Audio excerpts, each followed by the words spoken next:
Welcome everyone to today's EUVC roundtable on winning in the current secondaries boom. We have 600 people with us, so today should be a really fun day.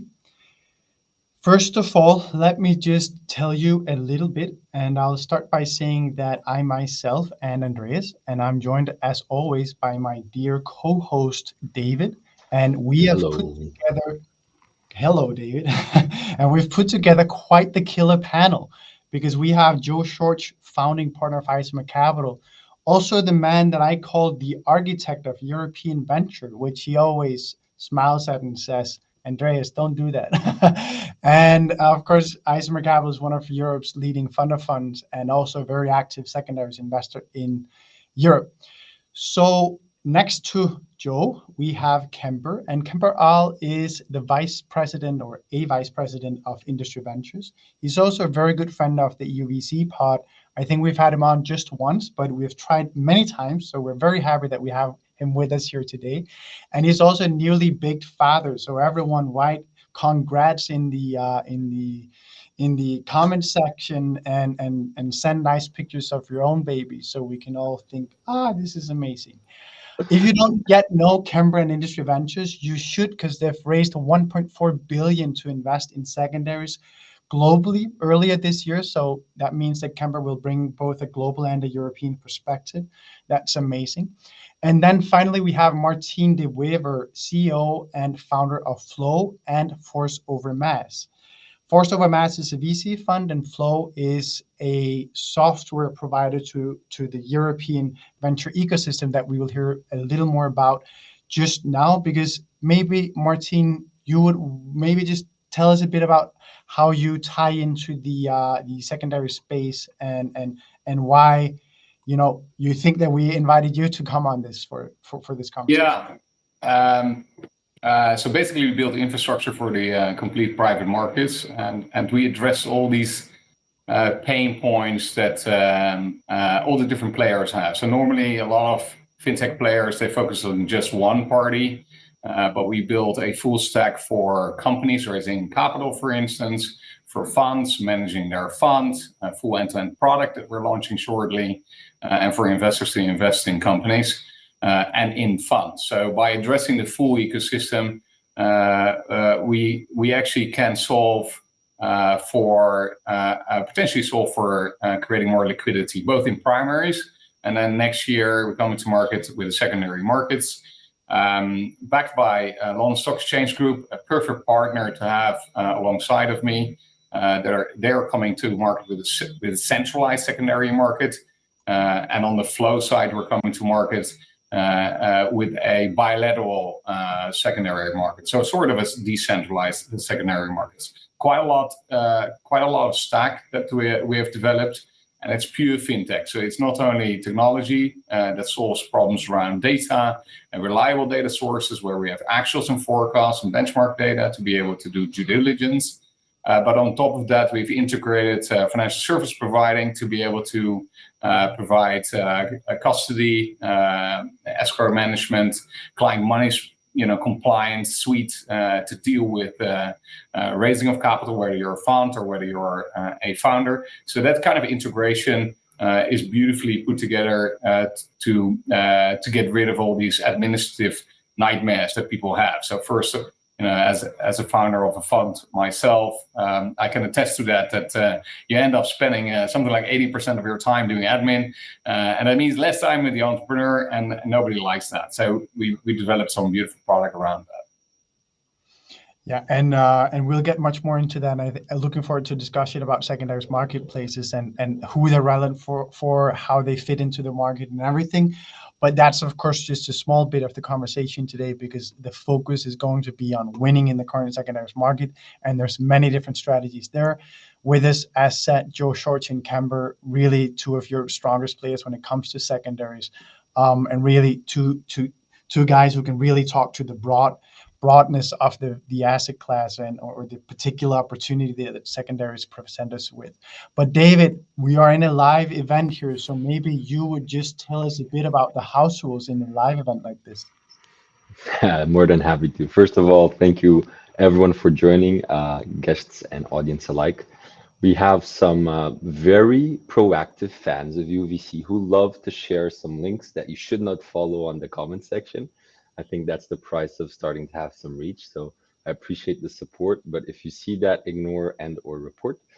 If you have questions, comments, insights, want to challenge us, whatever, please put it in the comment section on LinkedIn. We will do our best to cover it all. We might not be able to do it all. Again, please make it on topic. Don't ask us about is my startup interesting for you? Well, we're not gonna answer that. Maybe it is, maybe it isn't. I don't know. We don't have the time to look into that. But anything that's related to secondaries, how to win in the market, what's the state of the market, tips, tricks, insights, please do share with us. And enjoy above all. This will be available on eu.vc. So if you have to leave midway through, not a problem. Just go there and check it out. Thank you, David. All right, everyone. So now I want to take us into our first section, which is really just trying to understand where we are right now with the secondaries market. And Joe, I introduced you just before as the architect. So maybe let's put the spot on you here and test if you can live up to that name. No So pressure. Joe, tell no us pressure. where do you see us being in the market today? Where are we in the market? Well, we focus on Europe, so let me kind of make some specific comments about European venture, but it is more broadly applicable, and Kemper can tell you how it is or how it's not. But what we've got in Europe is kind of a reboot of the venture capital market around the financial crisis time. So 9, 10, 11 was when many of the firms in Europe were getting started, and now what is a secondary? Well, it's buying something that exists already, as opposed to primary funding of a company or putting money as an LP in a fund. So secondaries is a kind of derivative idea that if you have an illiquid asset, there are people who could buy that along the way. And so what we have in Europe today is kind of a perfect storm, because we've had about 12, 13 years, maybe 14 even, of building the stock of assets. And that's been primary money in, more investors, more firms being created, more companies being founded. So the stock of assets has grown without much secondary activity and with lots of increased capital flowing in. And as happens in each business cycle, that changes, and people all of a sudden realize, boy, building companies takes a long time, and getting DPI out of funds takes a long time. And so you have some amount of investors who start to either they need to exit because they need liquidity, or they want to exit because they want to rebalance their portfolios. Sometimes it's actually a good problem. Your venture book grew so strongly that it now is over allocated relative to the rest. So I think where we are in the market in Europe is amazing, probably the best position ever, biggest stock of assets ever, change in the business cycle, so people wanting to exit, and a reset of pricing, which is probably pretty healthy as well, so we can buy at kind of more sensible prices. And we're, of course, going to get much more into that and ask Joe and Kemper and Martijn how they think about winning in the market, meaning the strategies and tactics they employ, how to diligence opportunities, how to find the right price and that type of thing. But first, we just want to make sure that we all understand where we are. And for that reason, Kemper, I want to ask you to comment on what Joe just said here and maybe add in your perspective, both as a global investor, but also just seeing things from industry's chair. Certainly, and pleasure to be back here with you guys. Appreciate you inviting me to the roundtable. Not to state the obvious, but it's an honor to be on here with Joe, who's been such an important advocate for the European venture ecosystem, really since that reset around the GFC. I think in terms of where we are today, you'll probably hear this over and over again today, but it's an incredibly exciting market to be a venture secondaries buyer in. I think as a little bit of background, secondaries, private market secondaries, have been around since the 80s. They really sort of gained notoriety as the broader private equity ecosystem matured. that began to extend into the venture capital market in the early 2000s, particularly in the US. But really only recently, I'd say, have venture secondaries become mainstream, really since the kind of bull market that kicked off after that 2008, 2009 reset. And I mentioned that to highlight that it's actually still a relatively young asset class. We've been doing this at Industry Ventures for 23 years, but it was always sort of a niche part of the market that we operated in. I think today, venture secondaries, for good reason, are getting a lot of press because there are a lot of exciting dynamics contributing to the buying opportunity. I think, I'm sure we'll cover a bunch of those today. I think in terms of the spectrum of venture secondary buyers today, you do have still a very wide variance in terms of strategies, what size of deals different buyers can take down, which deal structures different buyers will consider. And that's contributed to, I think, what's a relatively uncompetitive buyer environment still, despite that massive stock of really high quality assets. So we think there's a big, capital quality deal supply demand imbalance, which again is contributing to what's a really exciting market today. And then maybe Martijn, I can call you in to comment on this, because these are the perspectives of two institutional investors, obviously bigger tickets for that reason. And you're building with Floww a secondaries marketplace, which will, I'm sure, make the market more transparent and easily or more easily accessible for investors that are not of the institutional character. Could you tell me a bit about the opportunity that you're seeing, why you think it's relevant to get, some might say, another platform to broker secondaries on? Because I think that's important, and many of the people listening in will of course be investing out of their own book as angels. So for that reason, it might be relevant to be thinking of this from that perspective as well. Yeah. So the core kind of mission of Floww is to increase the turnover speed of this asset class. And so I've always been fascinated with that. I used to trade very liquid asset classes in all sorts of products, from corporate hybrid debt to junk bonds to credit default swaps and etc. And so what I'm intrigued by is that if you look at this asset class, it turns over something like 0.013 times a year compared to 100 times for public stock. So that kind of signifies the pure kind of addressable market that you're looking at, which is astronomically high.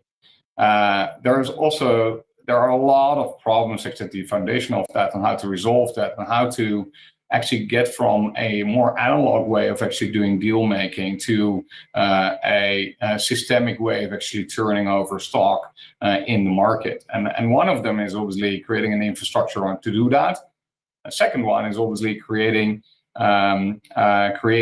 having enough data actually to guide a more systemic way of some form of theoretical pricing, some better assessment tools and due diligence tools to do this systemically.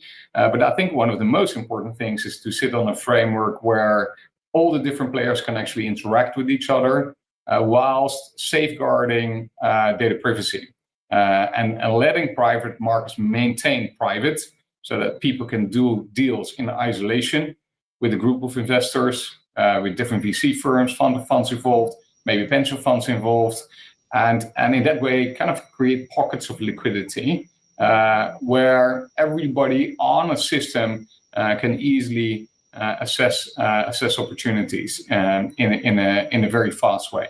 And that is sort of the premise of everything that we build. So if you think about our data sharing mechanisms, that sits on a graph database architecture, where you have that beautiful control, pinpointed control of sharing information from one party to another. Perfect for Mansion House, for instance, of what is being discussed at the moment with the pension market.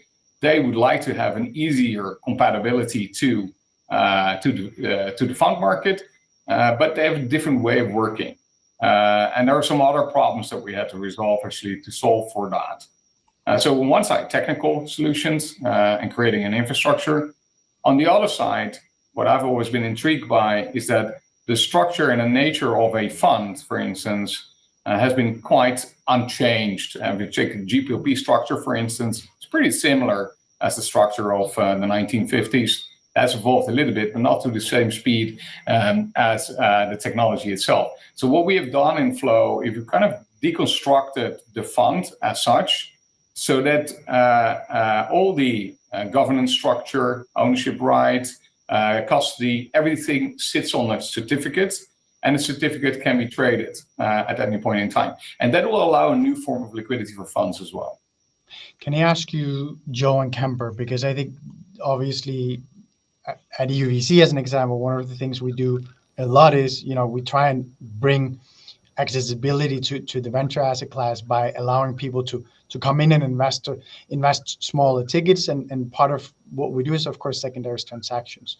And part of this, as Martijn just said, is, well, how do you get access to invest into funds as a secondaries opportunity? I'd love to ask both of you, do you think, or could you tell me a bit about how do you break up the market when you're looking at secondaries? Is it, because you have direct investments that you can do secondaries on, then you can do secondaries on funds, you can do secondaries where you buy, GP stakes out of venture funds. It can get very, very complex very quickly. Could you ask one of you to give us an overview of how you can break this up for everyone to understand that these are the different opportunities, and maybe if you can add to that the complexity level that you see to the different opportunities that are in the secondary space. It's a tough one. Who should I give first? Joe, you're breathing first. I nominate Kemper on this one. I'm more than happy to jump in here. It's a really good question, and happy to try and sort of tie it to what Martijn was just speaking about as it relates to Floww and potential tech innovation related to our market. I think the buckets that you just highlighted, Andreas, are probably the three key ones that people think about when they think about venture secondaries: directs, LP interests, and GP leds. A direct secondary is effectively where you purchase shares in an existing business from an existing investor, and you basically transfer onto the cap table of that business. An LP interest secondary is where you would purchase a partnership interest in a venture fund from an existing limited partner in that fund. The GP-led bucket is much broader because it includes a variety of other transaction types. But the gist of it is that you're working with the general partner of a fund to come up with some type of liquidity solution that can solve a very unique set of needs that the GP and the underlying LPs in that fund might be optimizing for. What we see most often are continuation funds, strip sales, fund restructurings. We've, on occasion, injected new capital into 10, 15, 20-year-old funds to continue supporting the underlying businesses. Those can have a bit of a secondary flavor to them as well. And then outside of those three buckets, I'd say there's a long tail of other transaction types, everything from corporate spinouts to collateralized sort of preferred secondary LP interests that can apply to both portfolios of direct positions, individual directs, LP interests, and others. It is a very complex and I think intentionally opaque market. Every deal probably looks a little bit different. And I think the more institutional buyers in the market have had to think very creatively about how to adapt their product offerings to counterparties, because most counterparties have a very unique and different set of needs.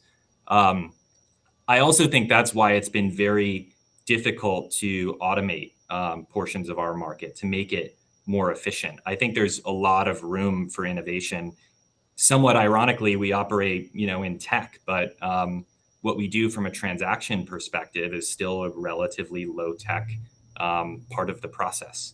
How that happens and when, I'm not sure. I think, there are probably a lot of people in the ecosystem who would rather keep it somewhat opaque. Good information, reliable information is very difficult to come by as a secondary buyer. I'm not sure what the world looks like where companies and general partners sort of open up,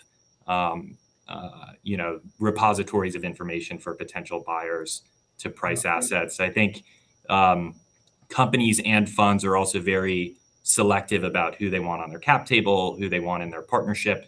And I think, Martin, it sounds like this is what you're building, but a platform where GPs and CEOs can maintain that level of discretion and dictate who gets that information, but just make things a little bit smoother is probably the right solution. And we actually had a question come in before the event here from Matthias Pastor from Semper, and he asked us, what do you think is preventing single asset growth secondaries from trading 10x more, and who benefits from the overall lack of transparency around the real value of common stock in most venture-backed startups? So the first question, if we touch on that one, which is why is it that we're not seeing secondaries trade more? And I'm thinking that that's kind of what we've been talking about, right? That the intransparency in the market, meaning the difficulty of connecting a seller with should I call it adequately sophisticated buyer, and also one which has, and this is how I understand the secondaries market, also one which actually has an investment strategy that will fit with that asset. Because what we're often seeing is smaller sales, or people with smaller stakes that they want to sell, but then they go to an industry like player and what they hear is, well, 5 million and then we can talk. Maybe both Joe and Kemper and Martijn, you can talk to this difficulty of matching the sellers and buyers in Europe, and how you're seeing an individual seller or an individual buyer can overcome that. If you come from a maybe less institutional perspective than what you do. Joe, can I call on you to come first? Yeah, I mean, I disagree with the first part of the question, which is why are we not seeing more sales? Because we're not seeing more buyers. People are not banging down the door to buy this stuff. Kemper is a rare animal, and we look up to his firm and to him and how all the sophisticated structures they've come up with. But what I hear in what Kemper just described is fundamentally we're trying to solve a problem. Something didn't run to plan. So, someone invested in a company or in a fund, and the duration of the hold period is longer than the original vehicle plan. So how about a continuation? How do we make that stretch longer, Or the strip idea is, hey, I own a big basket of really interesting stuff, but I really need cash. So I don't want to sell it all to you, Kemper. But can you buy a piece of it, right? And so all these solutions have fundamentally arisen out of some need the seller has. And so what we're really talking about is liquidity solutions. All of these things we've come up with are, in the beginning, it was just, I'll buy what you have. And then we couldn't agree on price. So, can we structure something so that we share the profit over the life of the thing, and so on and so forth. And so when I look at, the first part of the question is, why don't we see more sales? Well, because we're not seeing that many buyers. People are not banging down our door saying, I really need to buy into something. It's hard work. It's complex. There is data asymmetry. I don't see that going away for the reasons that Kemper mentioned. But also, there has to be an incentive to share the data, right? What we tend to buy is things we're already part of. So we're already on the cap table of a company, or we're already an LP in a fund. So we can buy that fund from a position of some amount of knowledge. Whereas if you show me something that I'm not part of, I've got to somehow convince the manager of that asset or the owner of that asset to share all that data, so that I can even think about what I'd be willing to pay. So my guess is that if you go back to this bigger secondaries market in the 90s, there were no brokers. There was certainly no tech. It was just a buyer talking to a seller. And I know that because my old boss started his firm in those days, and he would say, we never thought this was an industry, or there would be intermediaries. And of course, now that's extremely sophisticated. So I think what Martijn and Floww are doing is taking the next step on that evolution and trying to introduce some automation. But there's always an amount of transaction work that happens outside, depending on the complexity, depending on people may not want transparency, and I'm sure you see it too, Kemper. Hey, I'd like to sell this to you, but no one can ever know, because I lose face in the market, or it'll have a market signal to future investors in the asset, or there can be many reasons that actually private markets work well by being private, and that a asymmetry of information is actually a good thing. So I've now totally lost track of the but what you're saying, Joe, is actually a great pivot into talking about how to win in the market, because I think we now have established that we are seeing a great boom. I thought when I wrote the title of this webinar, can I write boom or should I just write market? Because it's like, is that taking it too far? I'm seeing some nodding and smiling. So I think that Joe and Kemper and Martijn would all say, well, maybe it is taking it too far. But definitely we're seeing a good trend and growth in the secondaries market. We're seeing more activity, we're seeing more people coming to it. So that's great. It's definitely also the buyer side that we're seeing maybe being, especially in the current market, a bit less active than we might hope for. So with that, I want to take us into the winning part of this segment or of this interview or roundtable, and ask you, Kemper, if you could first tell us how you at Industry think about your investment strategy in the secondary space. Absolutely. I'll try and keep it relatively brief. Just a bit of background. We've got 30 minutes. Go ahead, bro. On our secondary strategy, we're basically a structurally agnostic buyer of late stage venture assets. We're laser focused on specific businesses that we want exposure to in our fund. And we will buy exposure to those businesses through whichever structure we think gives us the most attractive pricing, sort of risk profile, and alignment with counterparties, companies, funds, et cetera. That flexibility has been a huge advantage for us over the last 23 years. Different structures are more or less attractive during different parts of the cycle. There are more deal flow from certain pockets of seller types, and within those different buckets that we talked about earlier, based on what the broader market is doing. So I think we're like any other investor in that we know the companies that we want to buy. What's different is that we'll think really creatively about how to structure our way into those businesses. In terms of what we look for, I think late stage is probably a bit of a moving target, especially these days. We're often looking at companies that we think are IPO quality, but that have a variety of potential different exit pathways, whether that's M&A, buyout, et cetera. So today that's companies with at least 50 million of revenue that are growing quickly enough to potentially list whenever the IPO window opens back up, but that also have strategic value to a corporate, or are interesting enough in terms of their financial profile that a buyout fund might get really excited about them as well. I think that's really key. If you're running a secondaries fund and you're just buying the short list of super late stage decacorn businesses that look like they're going to be first on deck to IPO whenever that IPO window does reopen, you're really subject to sort of market dynamics, and it could take a lot longer for that to happen, and the pricing environment might look very different. So I think building that sort of layer cake of high growth late stage businesses, but also other interesting types of companies that may produce liquidity a little bit sooner is super important. And just to highlight, because Matthias mentioned it specifically in his question, I think common stock today is a tough proposition. I think we're seeing a lot of companies that have raised a lot of capital at very high valuations over the last 5+ years. A lot of those businesses are now coming back to market looking to raise more capital.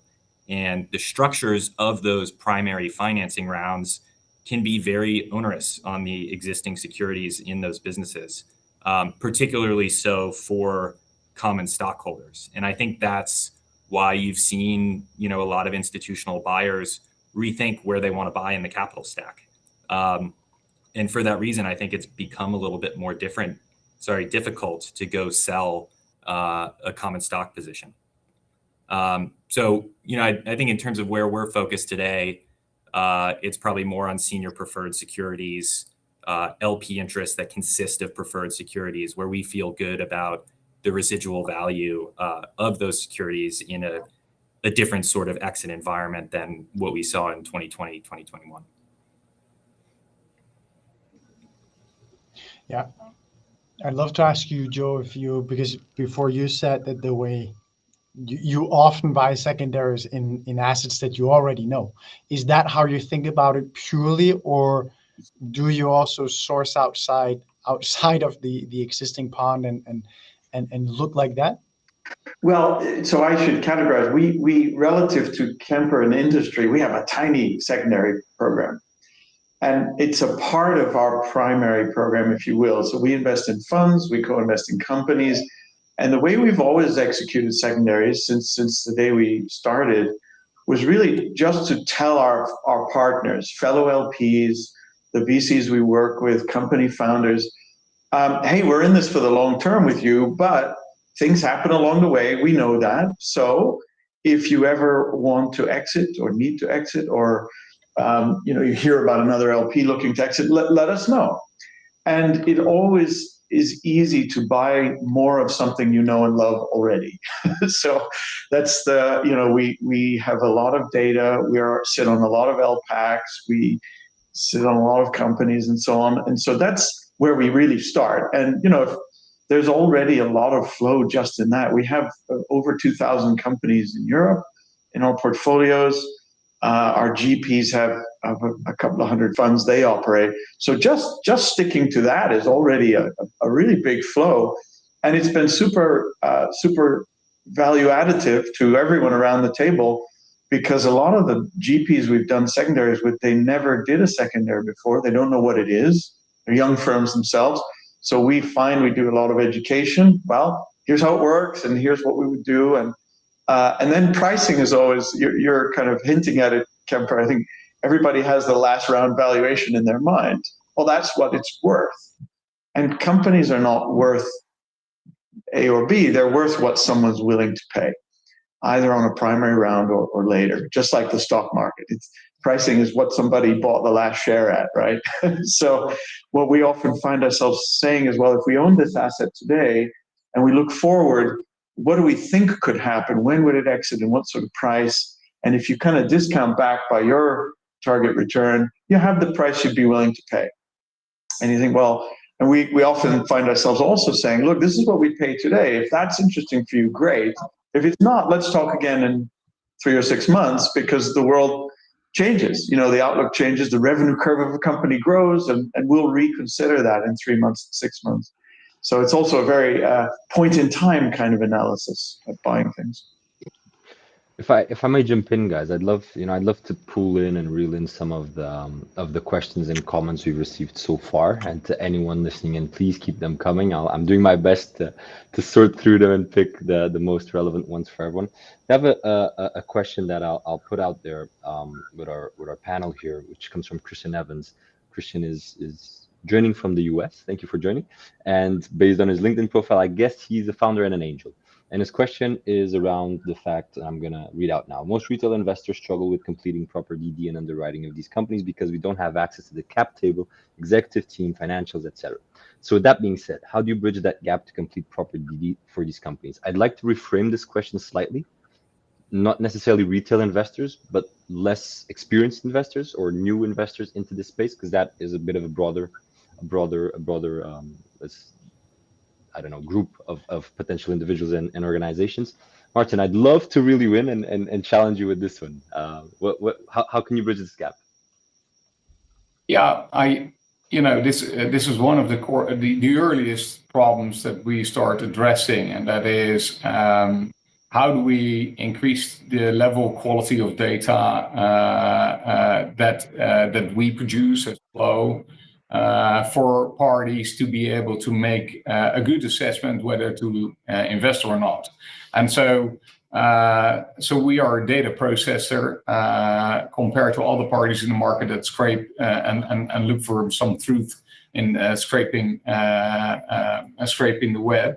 And so as a result of that, we consistently process full financial models, are part of the due diligence cycle, have accountants check for certain accounting errors and etc. And in that way, we can actually deliver a very high quality data set for anyone in a very easy, usable construct. So on a mobile phone, for instance, like you're used to investing in crypto, it's the same type of experience. You probably have even more information at your fingertips than you would have on a Revolut, for instance, investing in public stocks, because you might have month-to-month data, for instance. So I think this level of consistency of creating quality data for anyone to make an assessment whether to invest or not is really important. That's around the technology piece of things. But I read a question earlier as well, which is around this data information asymmetry problem in the market.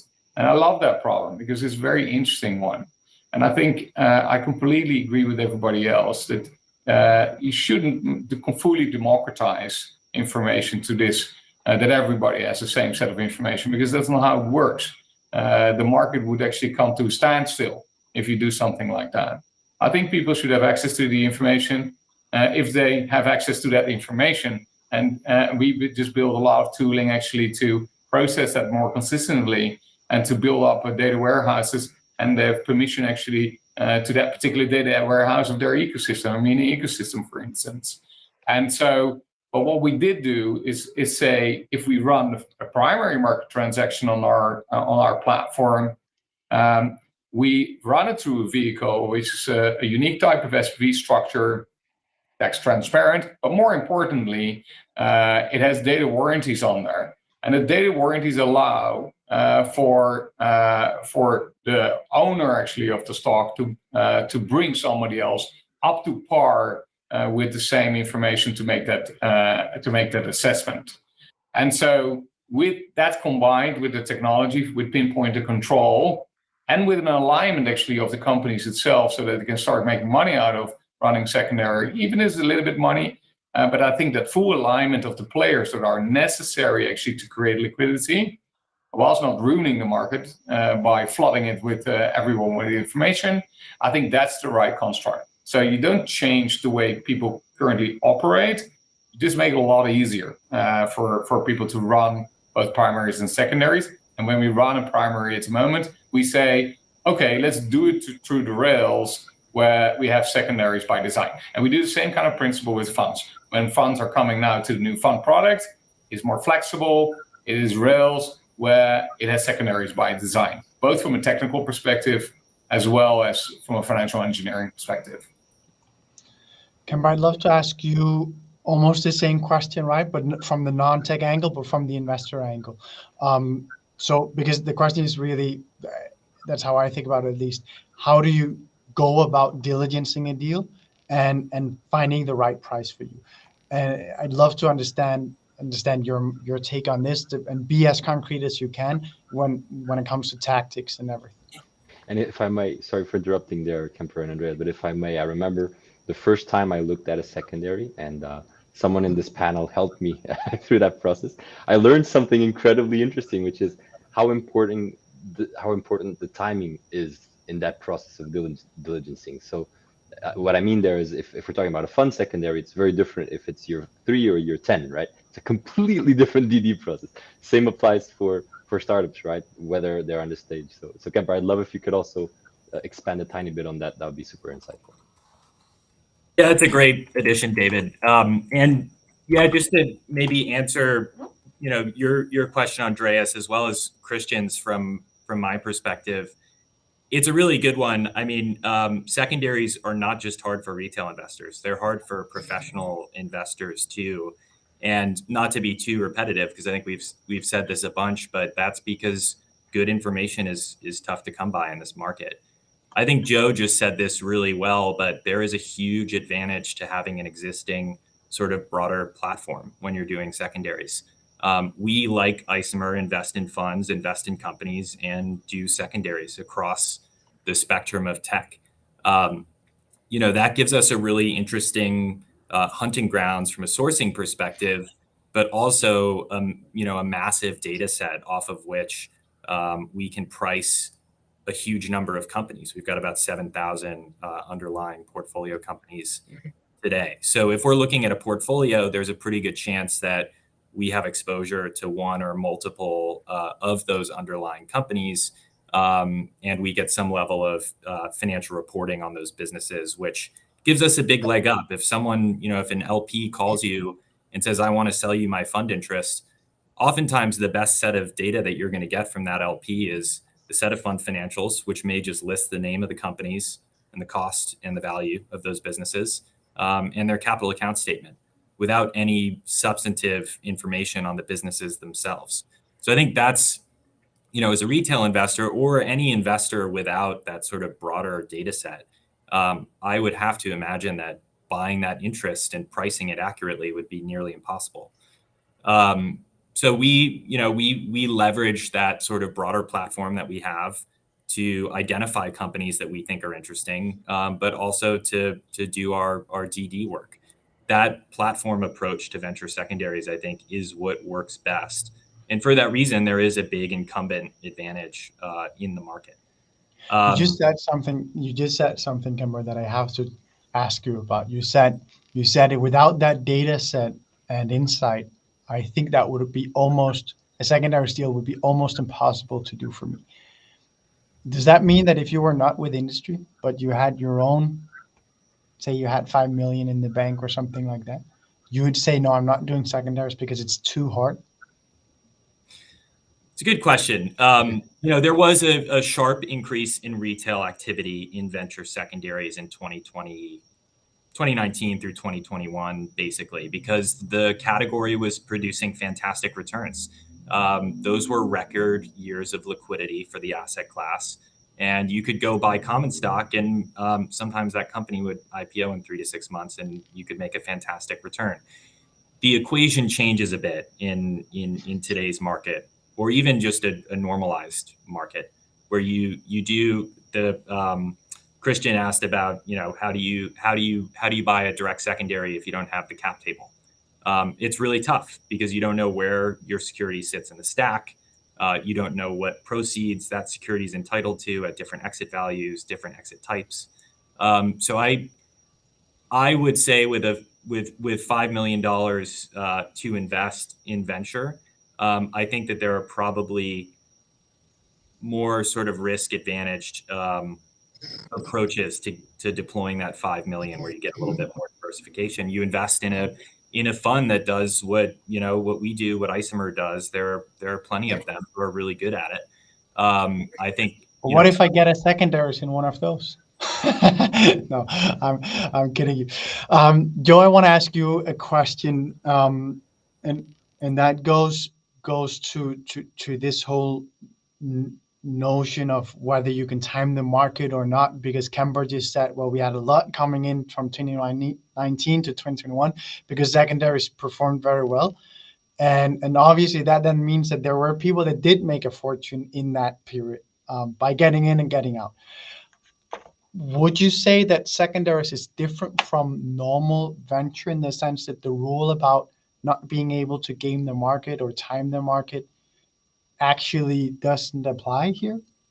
Because, everyone, I think the majority could recognize the bubble. We all knew that it was going to burst at some point.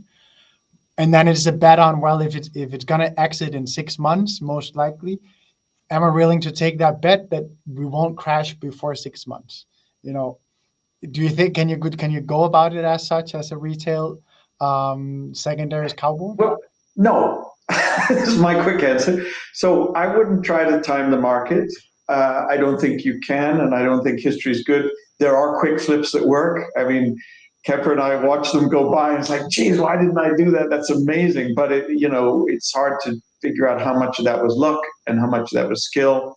The winner always tells you it was skill. The loser always tells you it was bad luck. I mean, but I'm reminded, this timing point that David brought up, I'm reminded that some years ago, Kemper, you and I tried to do a deal together. And it was a beautiful deal. I was super excited about it. I think certain documents were signed, it was ready to close. And then one of the star assets within the deal exited. So the deal was off because the seller no longer needed cash.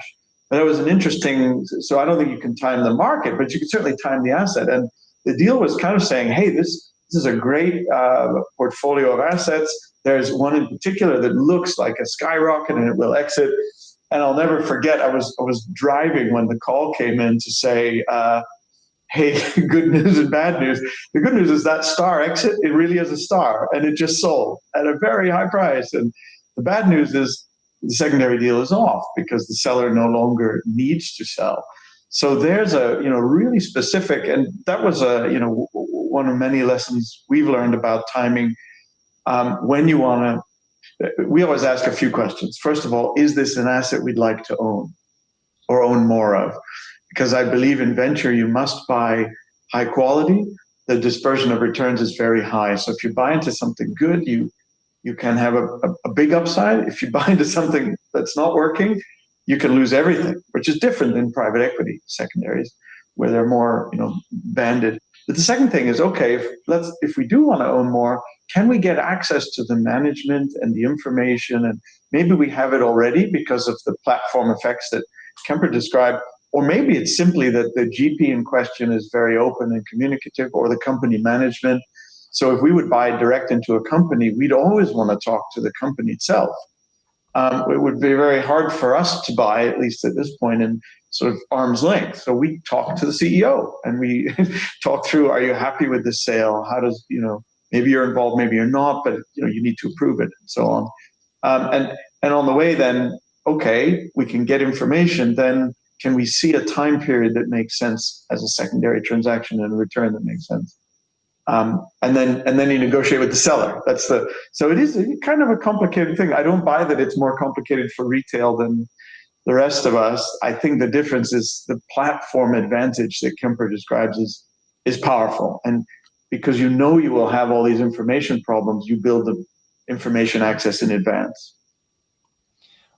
Then you just said the beautiful word, then you negotiate a price. So let's get to that. And I think I actually want to start with the question, which is one of the first questions I asked you, Joe, when we started talking about secondaries.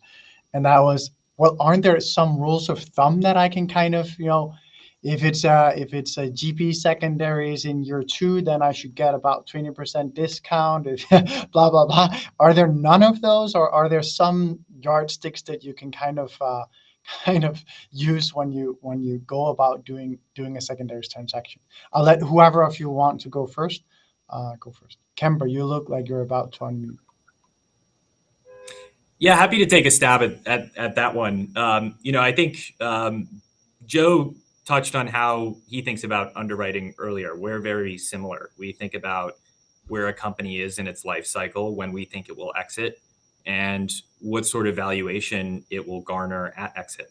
That dictates a very narrow band of prices that we can pay today for that company, whether it's a standalone or in a broader portfolio of businesses. So when we're trying to do a deal with someone, we have potentially some flexibility within that band, but it's typically not a massive range.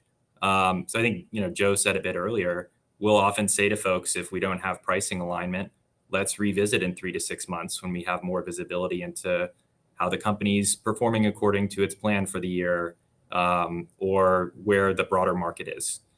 I think there are a number of really interesting structural options that you can use to bridge potential gaps in that sort of bid ask.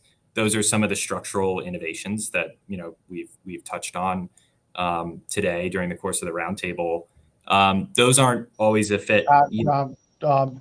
For the slow-minded here, could you translate structural innovations for me? Not to get too far into the weeds here, but there are secondary deal types where the discount isn't necessarily a relevant metric. For example, if you're investing into a preferred structure where you're basically saying I'll put X number of dollars against X dollars of value, and I want the first call it 2X out of the vehicle. The discount there isn't actually something you would think about. So, you know, if you're looking at a deal and you'd say, I'll pay $10 for this asset, that price may not work. Maybe it's valued at $30 at the last round. But you say, I'm willing to put in $5 against that value, but I want the first 10 back. That may be a little bit more palatable for the counterparty because they're not thinking, you know, hey, I'm selling at a 66% discount. They're thinking, hey, I've got a fixed cost of capital associated with this deal that has sort of a secondary flavor to it. That's one example. There are a number. But I think, you know, again, I said this a bit earlier, the market has had to be very creative in adapting to the needs of sellers. And I think there's a great cohort of buyers today who've done a really good job of that. And the market's become very sophisticated in that regard. Yeah. Now, let me ask a different question, and that is because we had someone asking about if you're building the platform, or if you don't have the platform like you do, can you then build that via relationship building and networking? Is there a sourcing strategy that you can devise as an individual that doesn't have that big portfolio that kind of mimics the dynamic? And Martijn, I'll invite you to come in afterwards to tell me a bit about where do secondaries platforms fit into this, because that's of course one way to at least get discovery. Well, you go first. I could take a stab at that one. I'm forcing myself not to get into the structured chat, although that would be really fun with Kemper, but quiet. No, what can you do? You know, if you think about what assets you might want to buy, that's, you know, we talk about secondaries like it's just a big generic bucket of stuff, but it's not. It's countries and sectors and stages. And so if you're, whether you're a big institution or just an individual, thinking about what you might like to own is a good start. And secondly, well, who owns that today? Because at the end, it's very simple. A secondary, you can only buy something that already exists. And so if you target that, well, somebody owns it today. So who owns it, right? So if you think about, there's some funds in Europe with a long tail of high net worth investors. So one example of a strategy would be, well, let me try to meet those high net worth investors. Maybe I go to the AGM of a fund with that kind of LP base, and I make it known during the day, hey, I'd love to buy more. You know, maybe I'm already an LP, but there's a very simple strategy you can do. And an institutional fund won't buy a small piece, but an individual could. And so everybody with a fund strategy, in the same way that a growth fund isn't going to do a 500K ticket in a seed round, right? Also, a very large secondary fund isn't going to be able to buy a 1 million piece or a 500K piece or a 100K piece. And we do see them. We do buy sometimes where it doesn't even move the needle on our funds, but we do it because we're already there. Owning a little bit more is easy.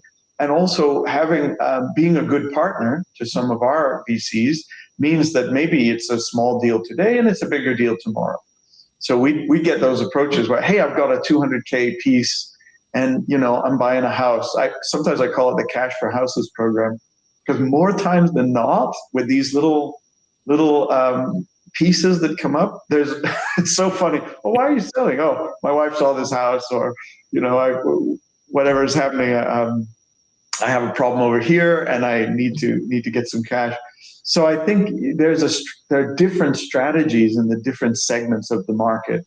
And, you know, buying into that pre-IPO company that Kemper described earlier, that's really a big game. You need a lot of capital. You need a lot of analytics. You need a team like you have. But if you're an angel buying a position from another angel, you've probably been getting quarterly reporting on that for some time, and so you can understand what you're buying. That's one thought. I'm sure, Martin, you probably have others. Yeah. I think you already said quite a few things around. There are different segments of the market, and different segments can use different approaches actually to gain access to the asset class, and perhaps hopefully we can actually play a role in facilitating that and making that a little bit easier.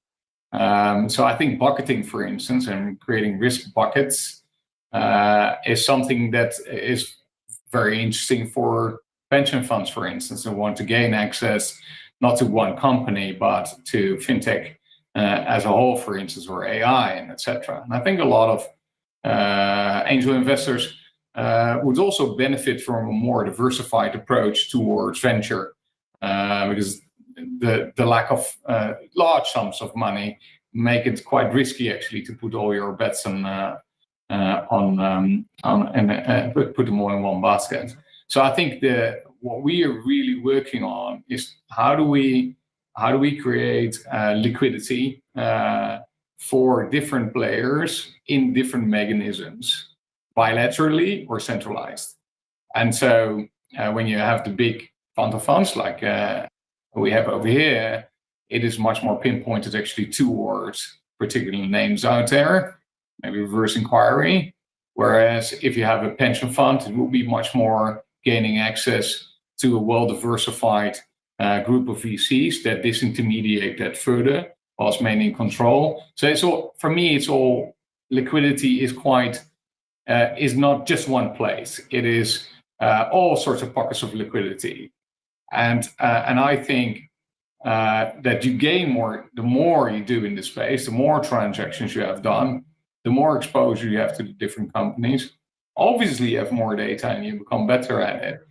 But that's a good functioning market. So I think that's how healthy financial markets work, is that if people are active, they have more data and have a better chance actually of producing certain results. And so I have no ambition to change that mechanism actually in the market. The only thing that I would like to do is to find new ways of actually adding liquidity that currently isn't there. So for me, I looked at the ETF market, for instance, looked at indexation. Can indexation play a role in this as a liquidity? How do we run certain auction processes to achieve that using technology? And so for me, that's where I'm very interested in starting to explore and run tests in the market actually for that. Very cool. I just got a question in from someone called Shruti, and her question is it advisable, and I'll ping this to you, David, is it advisable for syndicates to consider the secondaries market as a form of exit? And a follow-up question, what are the risks involved in, depending on the stage of investments made? Very simple question. Now, maybe I can also reel in. Ari just shared a question like 10 seconds ago saying, would you invest in an SPV holding shares of a single company as opposed to a direct secondary investment? So SPV is doing secondaries, right? It's a very similar topic. I think to be honest, I think a lot of it is the same as what Kemper and Joe kind of already shared in the process that they have themselves, right? So selling secondaries that are in an SPV, or selling the whole SPV, whatever the approach is there.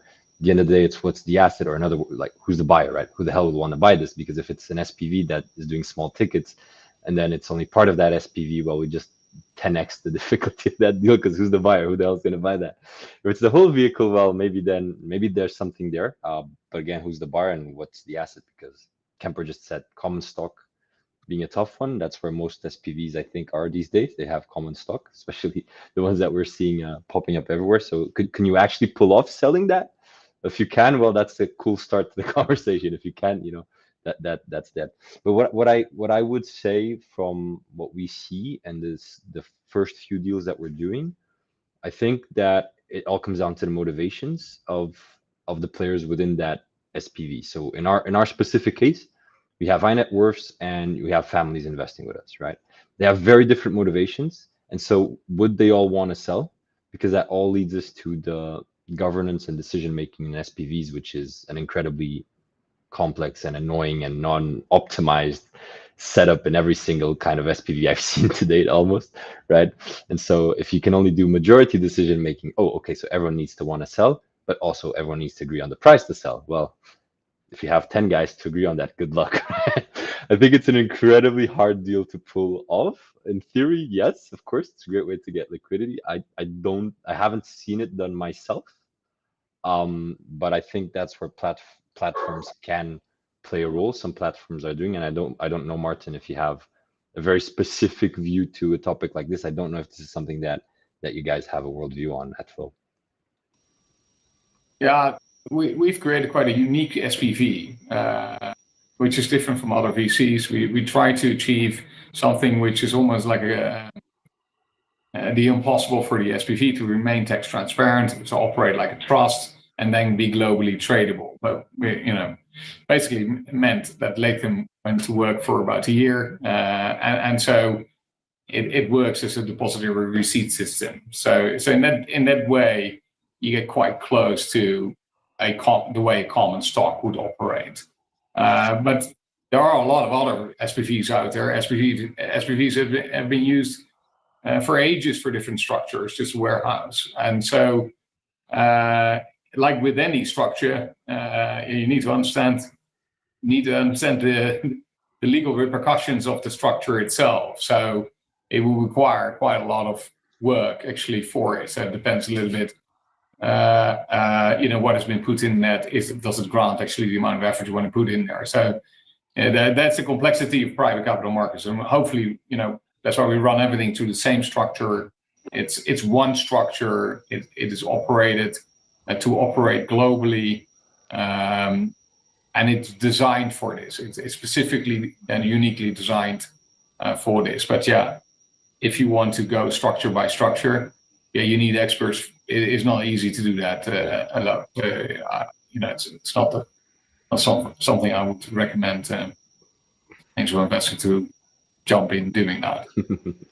All right. So with this very exciting webinar now being done, and us having given a bunch of cautionary tales about thinking things through, thinking about the complexities that are in secondaries, but also giving some clear guidance on how you might be able to go about it if you're interested in becoming a more active secondaries investor. And also especially a thank you to Floww for building their platform and helping us all get more access to the secondaries markets, as well as to all the VCs that are trying to build more lean operations to run their firms, because that is definitely also a hassle and something we could talk for hours on. And I know that everyone in this call would be very queued up to talk about the operational hassle of running a venture firm.